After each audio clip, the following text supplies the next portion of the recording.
everyone. I'm Ron Gibbs, and as president of the California Map Society, it's my pleasure to welcome you to the San Francisco Virtual Map Fair and to this lecture, George Washington and the American Revolution, 1775, 1776. Sorry. Tech guys having a little problem. Sorry about that, Ron. Hold on a second. Okay, Okay, let's see if this. I'm having a hard time. All right, well, I'm going to go this way. okay, well, we can just start with that slide. Okay, that's fine. Okay. So, you know, those first couple of years of the American Revolution were very precarious, and the outcome was often in doubt. In this presentation, we will explore these critical times through historic maps and iconic images. This is a story of crushing defeats. It's also a story of seemingly impossible victories that save the cause of independence. Come on, let's jump back nearly 250 years. Next slide. The images and maps here are in the digital gallery. This was created by Tom, who you just met. And there's an image of Tom over there on the right. Actually, Tom's the one on the left in that image. And the digital gallery contains over 15 cartographic exhibits with interactive features such as zooming to see detail and dots and point-specific explanations, and we'll be exploring them.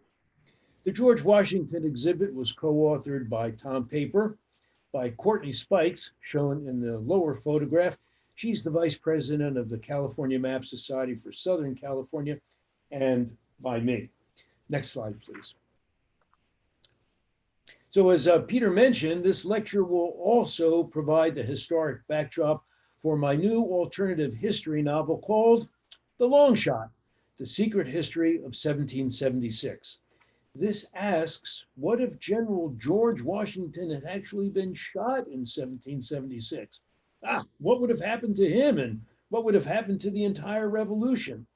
Well, the book has been getting nice reviews on Amazon, and there's an entire section in the front with historic maps to illustrate how the story takes place.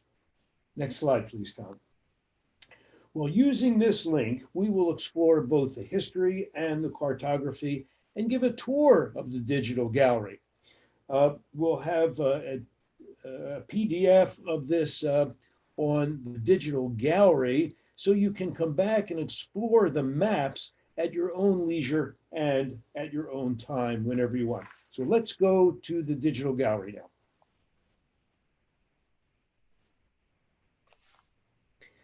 So the first image is of the central figure of our story. Of course, it's General George Washington. He is pictured here in a Charles Willson Peale painting from 1782. You'll see the dots there, and the first dot shows that Washington himself was tall for the era, about 6'2" or 6'3". He was powerfully built and was said to be among the best horsemen in North America. Now, dot number 3 shows how Peale captured Washington's countenance. Look at Washington's face. He is captured with confidence and an iron will. These are characteristics that he would need badly during the long American Revolutionary War. Well, George Washington was appointed commander-in-chief by Congress meeting in Philadelphia in June 1775, but critical events were actually taking place in the 2 months before that, 300 miles to the north. Next slide. In 1775, New England was the hotbed of the revolutionary spirit, and after 12 years of political struggle, the American Revolution began. Fittingly, our first map is a 1774 map of southern New England. We can see the southern colonies of New England of Connecticut and Rhode Island, and then above that, Massachusetts Bay Colony. Now, each of these images is accompanied by a narrative text and a short introductory video. But let's go explore these dots, and let's look at dots number 1, 2, and 3. So dot number 1 shows us Charlestown Peninsula, just across the Charles River from Boston. And dots 2 and 3 are the villages of Lexington and Concord, where were fired the shots heard round the world on an April morning, 1775. The British commander, Thomas Gage, sent a column of British regulars out to Lexington and Concord to seize a cache of colonial arms and to try to capture the colonial political leaders. But the column was met in Lexington by the militia and by more militia in Concord. And the vaunted British army had to retreat from Concord and made its way back to Boston, but suffered heavy casualties from the harassing Americans. Next slide. Well, this charming map is based upon the observations of British military engineer Lieutenant Page and was printed in 1775. Now, dot number one shows us Boston. Boston is on a peninsula then and connected right where the dot is by a very narrow neck to the mainland. The town of Boston is controlled by the British, and Boston Harbor is controlled by the Royal Navy.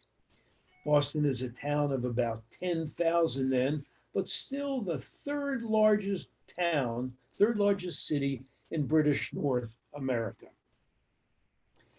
After the battles of Lexington and Concord, the British held Boston, and militia poured in by the thousands and hemmed the British in the surrounding countryside. Now, across the Charles River at dot number 2, on a June night, the Americans began to throw up earthwork fortifications. And from these fortifications, their cannon threatened the British Army in Boston. Well, General Gage couldn't put up with this, so he organizes attack on the American positions in Charlestown, and this became known as the Battle of Bunker Hill, June 17th, 1775. And that we'll look at in detail on the next map. There are several versions of this map. This one is actually a slightly later version from 1797. Dot number 1 shows Royal Navy ships. And while the British Army in Boston was preparing for their attack on the American positions, the Royal Navy ships began to fire upon the American positions at dot number 5. Now, if we look closely here, dot number 5, it was an earthwork, and it is called Warren's Redoubt. This is named in honor of Joseph Warren. Joseph Warren was a militia general, but he was also one of the most prominent physicians in Boston. He was a true citizen soldier, and sadly, he gave his life here at Bunker Hill. Now let's go to dot number 2, Tom. And dot number 2 shows the red lines of the British Army forming for their attack against the American lines at the blue lines. Dot number 3 shows us where the British actually were successful in their attack and took the American positions. But it took the British 3 assaults, and they were successful only when the American ammunition ran out. There was carnage among the British. facing well-entrenched Americans with their British lines, and the British never forgot the lesson that they learned by attacking fortified Americans. Dot number 4 shows the route of the retreating Americans off Charlestown Neck. Well, this was June 17, 1775, and about 3 weeks later, George Washington arrives from Philadelphia, and he takes command of the army. For the rest of 1775 and for the winter of 1775, 1776, there's stalemate. But then George Washington brilliantly takes advantage of a British oversight. So, Tom, let's go back to the previous map and look at dot number 3. Let's cone down on that. And at dot number 3, we see Dorchester Hill. Today in Boston, these are called Dorchester Heights. The British thought no one could fortify this hill, but Washington proved them wrong. He fortified it overnight, and his cannon then really threatened the British. The British had no choice, but they had to evacuate Boston. And they did so on March 17th, 1776, and they sailed off to Nova Scotia. This was March 17, 1776, still called today in Boston Evacuation Day. Next map. Well, this is an iconic map of New York surveyed by a British officer named Bernard Ratzer. It was surveyed in 1767, and this was actually published in 1776. So overall, George Washington, situated in Boston, knew that the British would have to return, and he reasoned that they most likely would return here in New York. Why? Well, New York had a lot of loyalists, and he thought he could take advantage of that. And New York was pretty close to the middle of the colonies. And New York had a relatively large population, and then appreciate the network of waterways, the rivers and the bays and the estuaries. These could easily be controlled by the Royal Navy and would give the British the initiative of when and where to attack. Tom, let's go down to dot number 2. And what I love about this map is this sketch. This gives you a feel of what it was like to sail into New York Harbor in the late 1760s. Right ahead of us is the lower tip of Manhattan, and off to the right would be Brooklyn. So this gives us, the other way, this gives us a feel as to the bustling harbor of New York. Now, dot number 1 shows New York City situated at the lower tip of Manhattan Island. It had a population of 20,000, so it was the second largest city in the Americas, second only to Philadelphia in population. And it was a city of commerce and trade, very different from the English cities settled. And it was already said of New Yorkers that they spoke very loud, very fast, and all at once. Next slide. Well, this is a partner map, also drawn by Lieutenant Bernard Ratzer, of New York in detail. Off to the west is the Hudson River, then also called the North River. And to the east is the East River or the Sound River. Wall Street can be seen, Broadway can be seen, but it's only the lower few blocks of Manhattan that was New York. There are many points that you can explore, but I want to point out 2 of them. So let's look at dot number 2, and we can cone down on that. Dot number 2 is Old Trinity Church. It still stands today. It's actually rebuilt after fires in the 19th century. And buried in the churchyard is none other than Alexander Hamilton. And you can pay homage to him by visiting him today. Let's go down to dot number 1. And here is old Fort George that had been in existence since about the 16th century, and its guns defended New York Harbor. Well, beginning in the spring 1776, George Washington began to move his army from Boston to New York. They built elaborate defenses, and there they awaited the enemy. Next map. Well, in 1776, Thomas Gage was replaced as the commander in chief by a new British commander, General William Howe. And this richly detailed map shows both the terrain and the tactics. Overall, we have the perspective in the lower center, just between 1 and 2, of lower New York Bay. And Tom, let's go up the Hudson River. And we see that this map spans all the way up the Hudson River above the tip of Manhattan up into Westchester County. It's a distance of about 20 miles.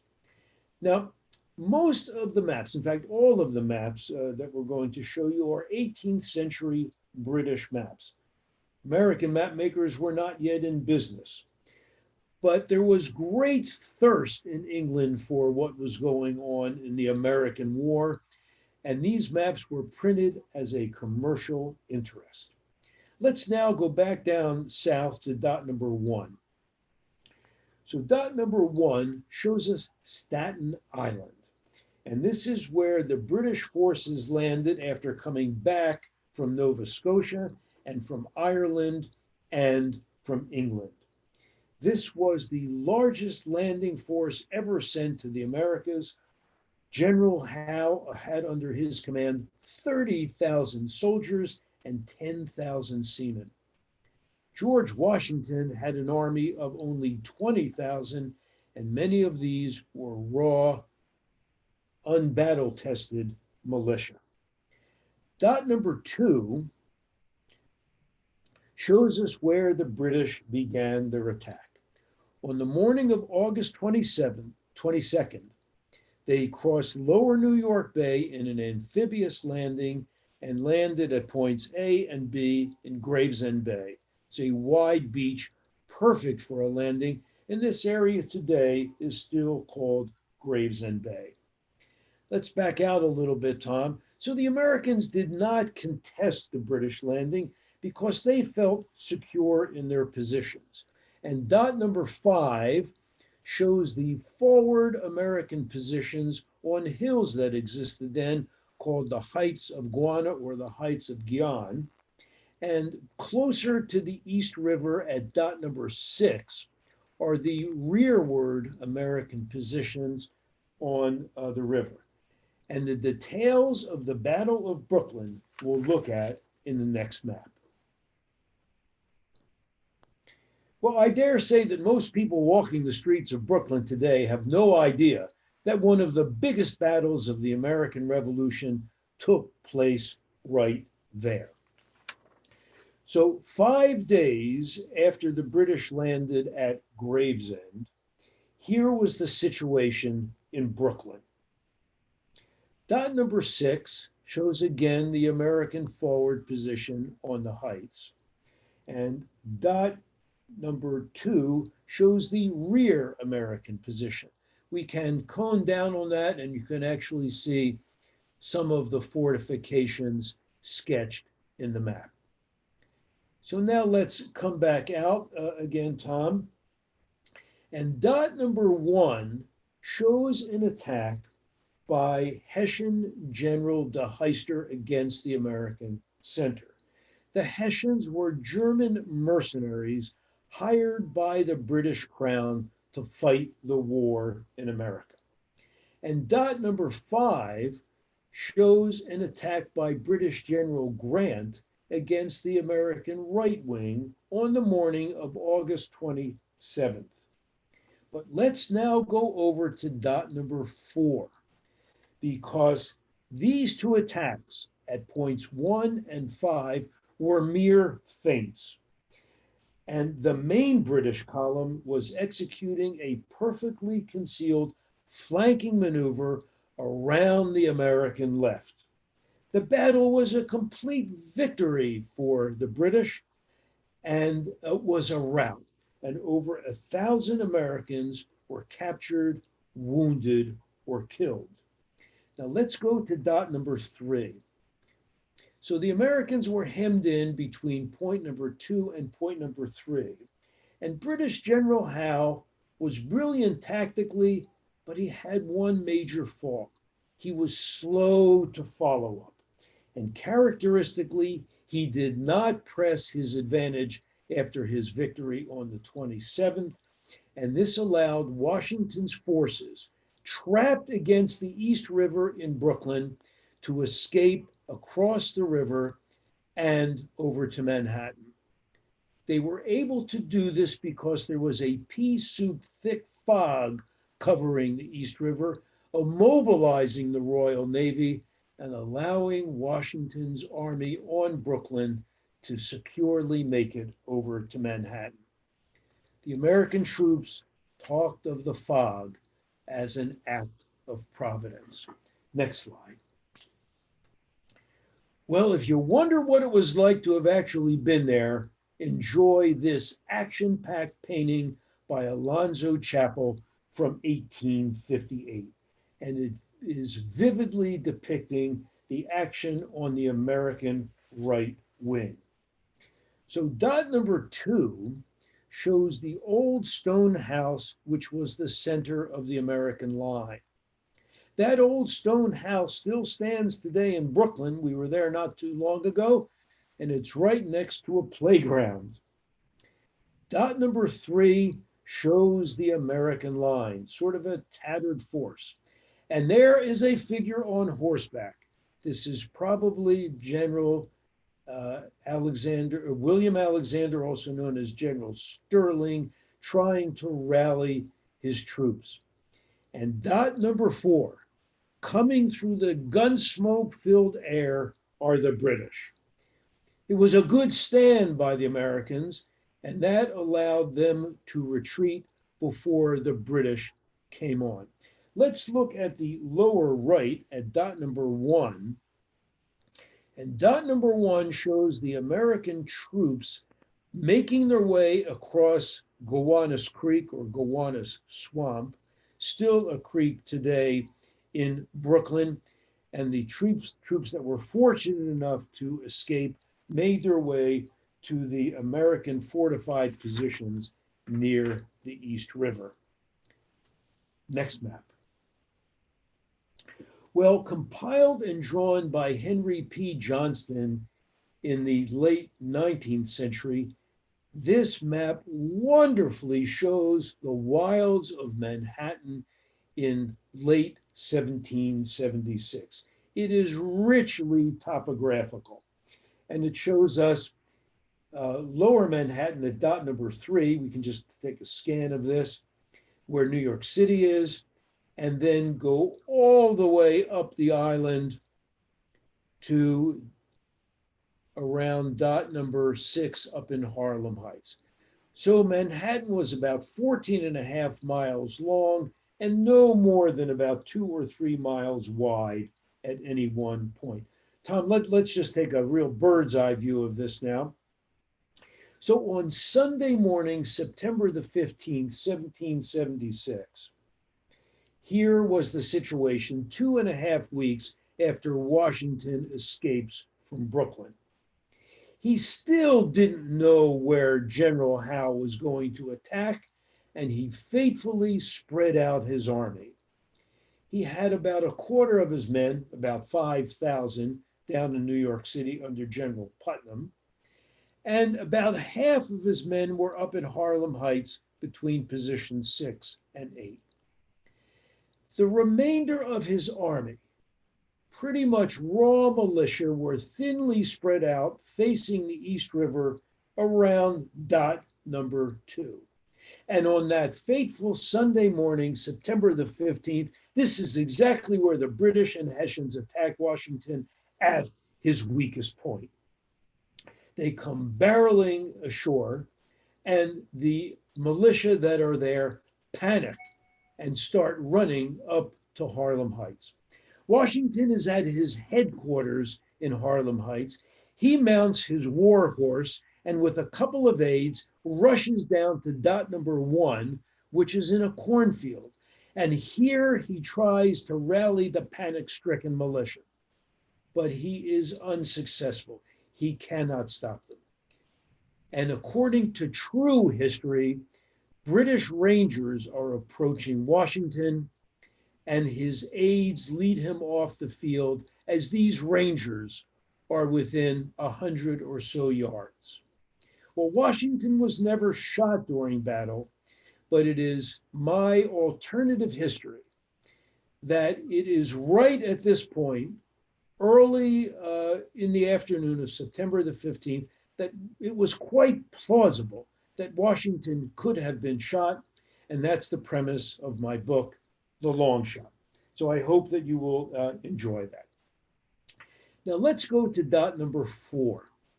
Dot number 4 was the mansion of a loyalist family, the Murrays.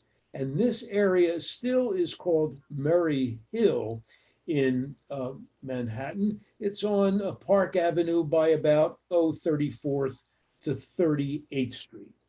And again, after a successful amphibious landing and a routing of the forces at Kips Bay, Howe rests. General Howe rests and has refreshment with his generals, and his army rests nearby. Let's look over a little bit to the west at dot number 5. The pause of General Howe allows American General Putnam to escape up the west side of Manhattan from New York City and make their way to consolidate up in Harlem Heights.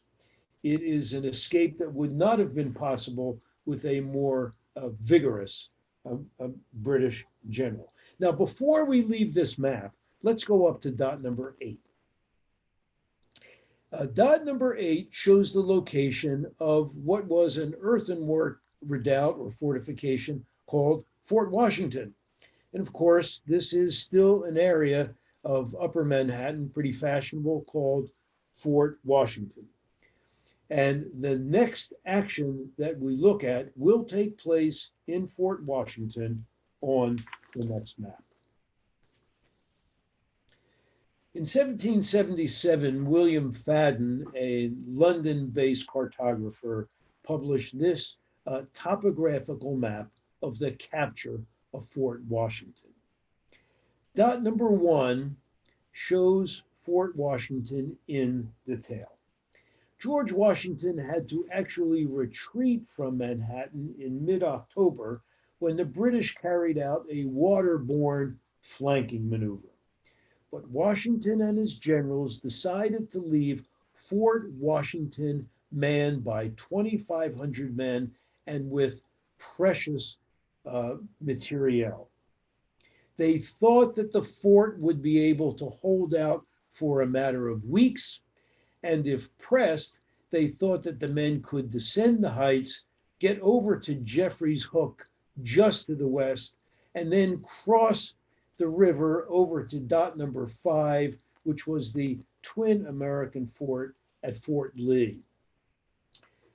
Well, Washington left Manhattan, went to White Plains, about 17 miles north, fought a battle there, had to retreat, crossed the Hudson River, and then consolidated his army at Fort Lee in early November.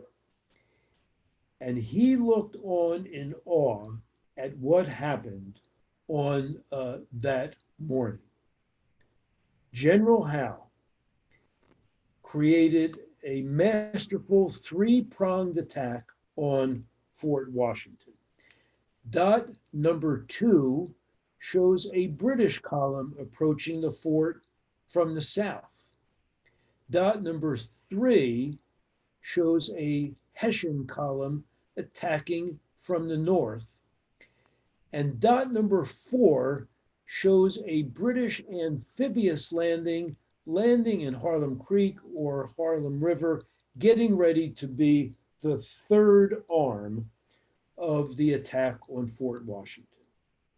And rather than holding out for weeks, George Washington sees his fort, named in his honor, surrender after 5 hours. 2,500 men and precious materiel. It is the greatest calamity of the war in the North, and Washington's reputation is on the line. Next slide, please.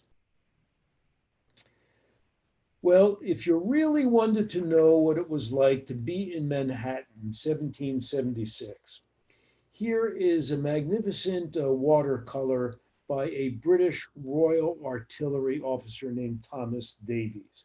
And he captured the moment of the attack on Fort Washington.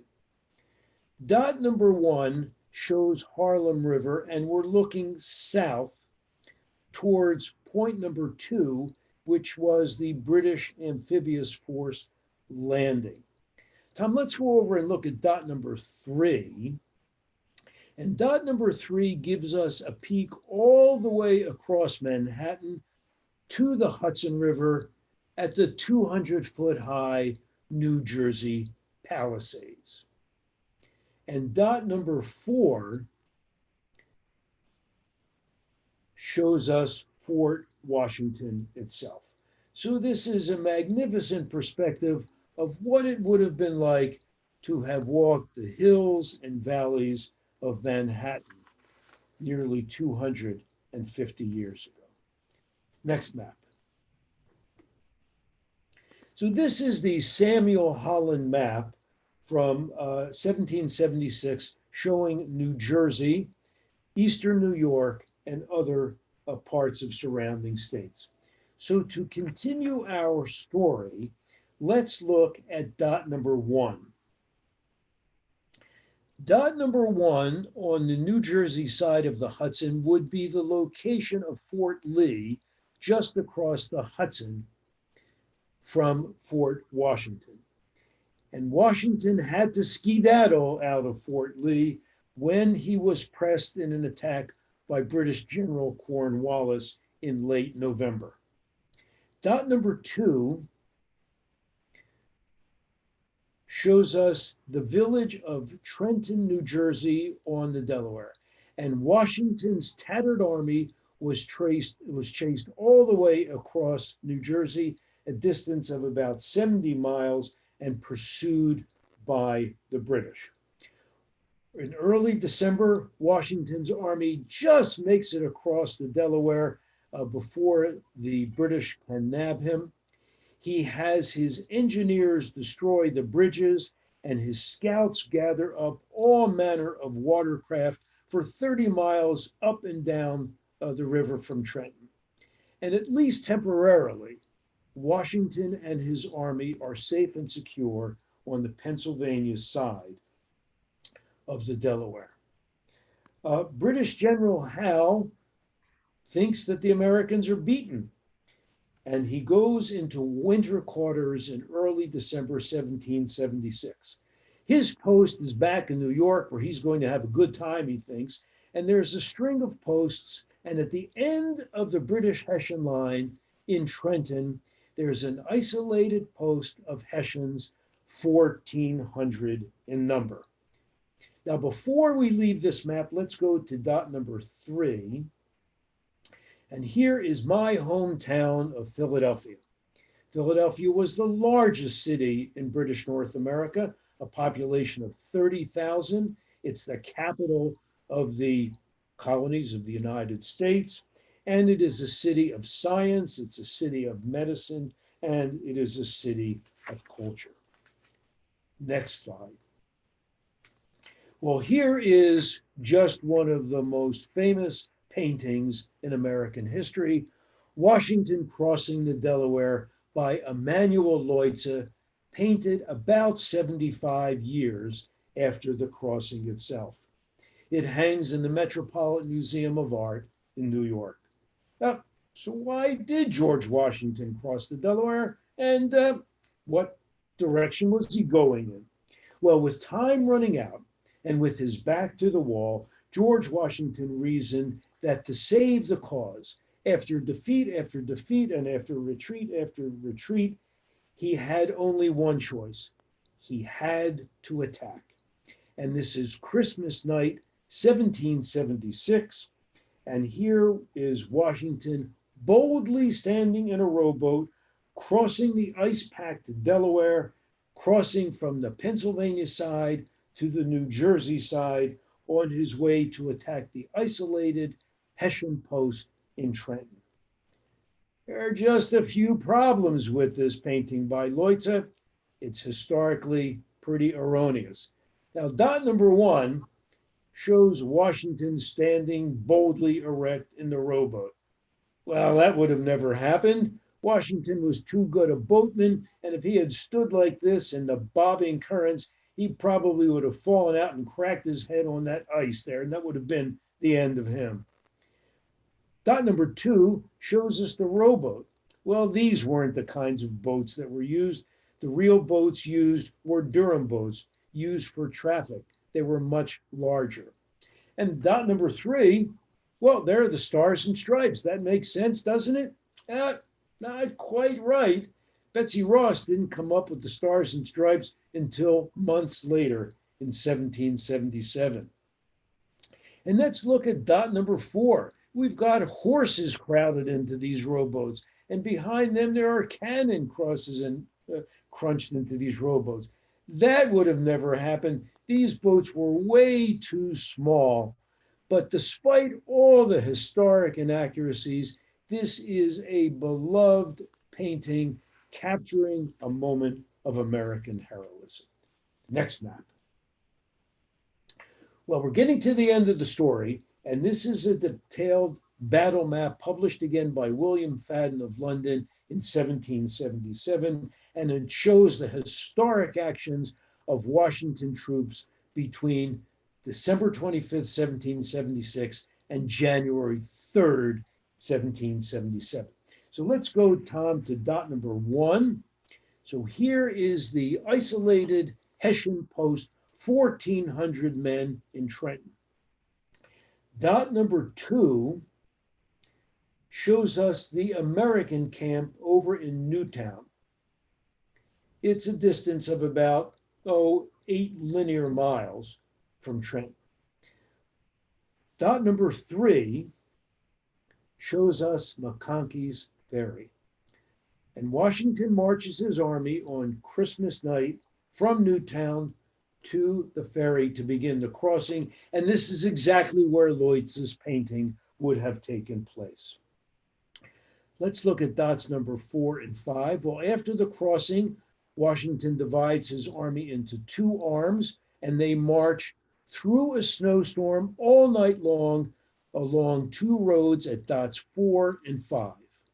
And at dot number 6, at 8 o'clock in the morning of December 26, 1776, the two American columns converge and attack the Hessians. And the Hessians are sleepy. They're sleeping off their Christmas celebration. And now this is a rout of the Hessians. And within an hour, the battle is all over. The Hessian commander is killed, and Washington takes 1,000 prisoners. His army is tired, and he marches with his prisoners back to the safety of Pennsylvania. But let's look at dot number 7. Because a week after the Battle of Trenton, Washington achieves another victory at Princeton, this time against British troops. And these twin victories at Trenton and Princeton at the very end of 1776 and the first few days of 1777 breathed life into the American cause of independence, and George Washington is recognized as a battlefield commander. Next painting. Well, the war would go on another long 5 years with still more defeats and more retreats. But Washington held the army together.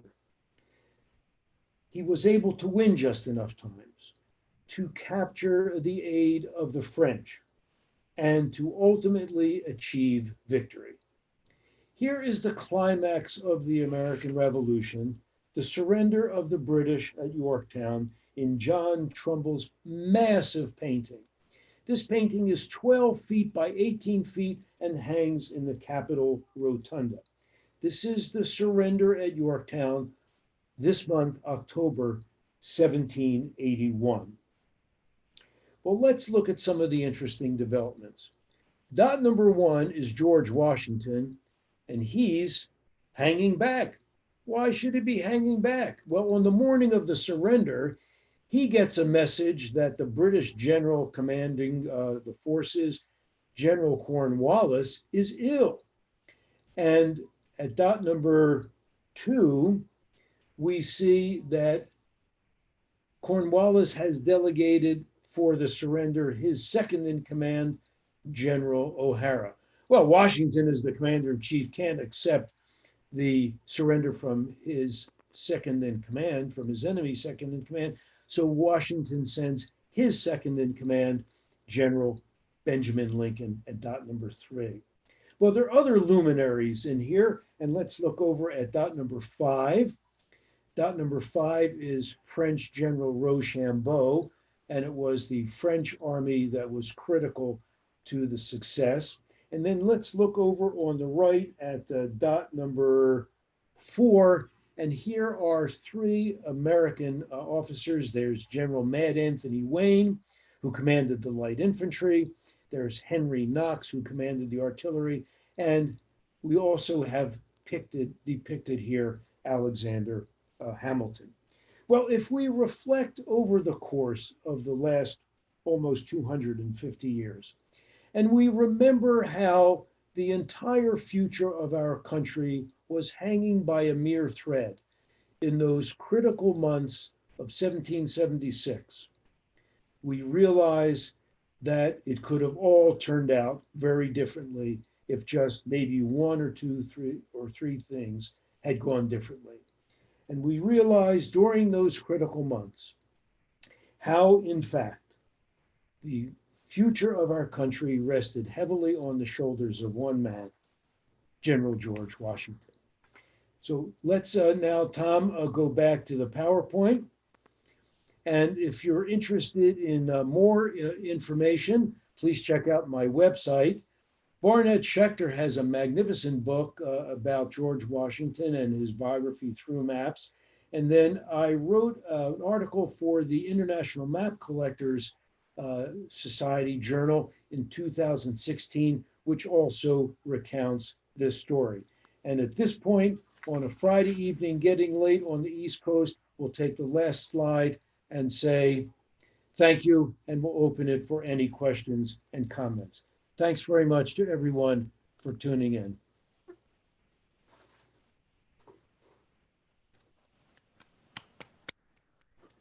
Open for any questions or comments. Ron, I had one. Do you happen to know which one is Hamilton in that picture at the surrender? Well, there is a. Well, there's a guide. Yeah, there's a guide, and it has everyone who is present there. Okay. Any other questions, comments? We need to turn on your. You might need to unmute yourself. Let me see here. Ron, Gary here. Hi, Gary. Gary, did you see your hometown street there at the Battle of Brooklyn? Sure did. I'm curious at the very beginning, how was General Washington chosen to be the general? He had this presence, but his battle ratings were not great. Why was he chosen? It was largely a political decision. He was chosen because the war was largely being fought in the North, and they wanted to have someone to bring in the southern states, the southern colonies. So that was one reason why Washington was picked. Another reason is he really looked like a commander in chief. He had the bearing.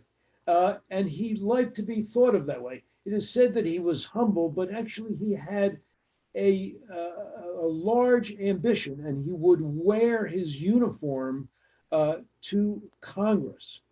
Now, there were other officers who were probably more qualified. One was Horatio Gates, who was a general in the British Army. And then there was General Charles Lee, who's a character in his own right. And there were members of Congress who were in favor of more battle-tested former British officers, but Washington won out. And as the American Revolution unfolded, it was a darn good thing that they picked Washington. Other questions or comments? Anybody see any maps of their home area? Gary, did you?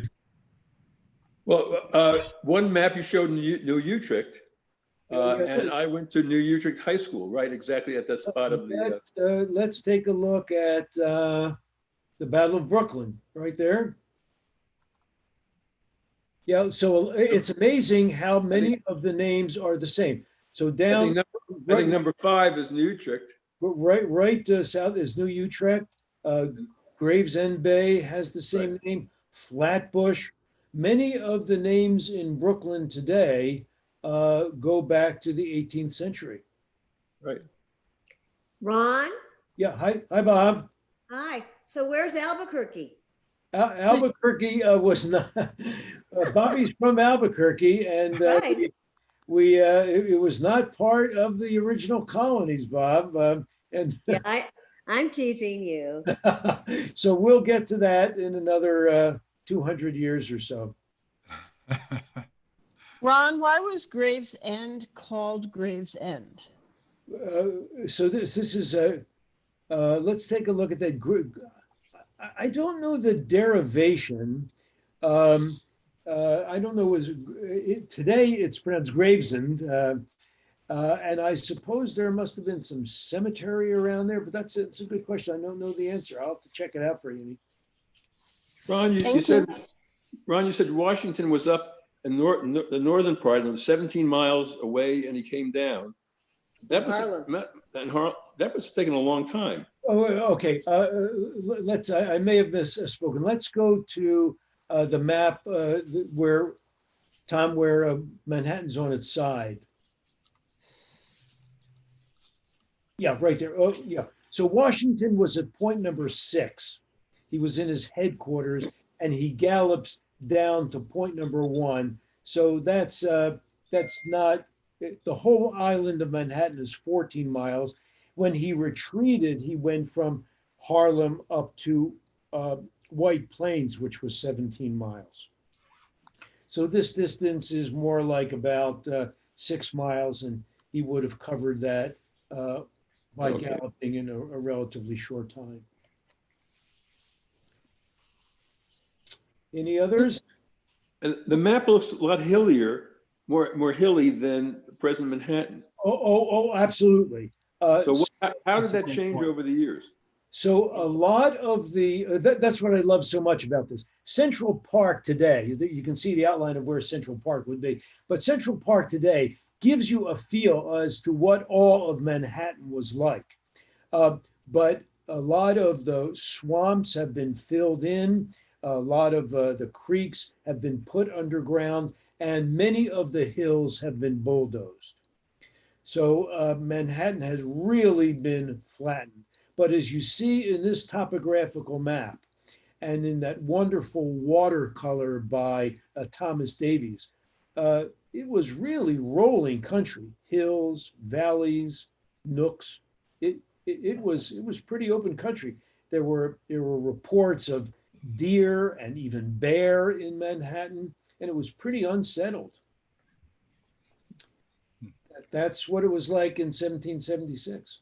And Fort Washington and Fort Lee, is that where Washington Bridge is? That's exactly where the bridge is, right? It's just right over there. And these are names that have stuck to it. And Fort Lee was named after General Charles Lee, who was Washington's second in command. And he was actually captured by the British on December the 19th. And there is some question in actual history as to whether he colluded with the British. In my book, I make him out to be an unsavory character. He was very colorful. He was foul-mouthed, skinny, had dogs. He was filthy, but he was a true character just like that. Any other questions before we adjourn? Great talk. Thank you, Enjoyed Ron. it. Thanks all for joining. Have a good weekend, everybody. Appreciate Thank it. you, Ron. Bye. Good fun. Bye. Bye-bye, Ron. Bye. Bye. Well done, Dr. Gibbs. It's pretty good. Really is. Now, wasn't that fun? Yeah. Really fun. All right, Ron, have a good night. Okay, good. I'll see you tomorrow. Okay, see you at the MAP meeting. Bye. Bye. A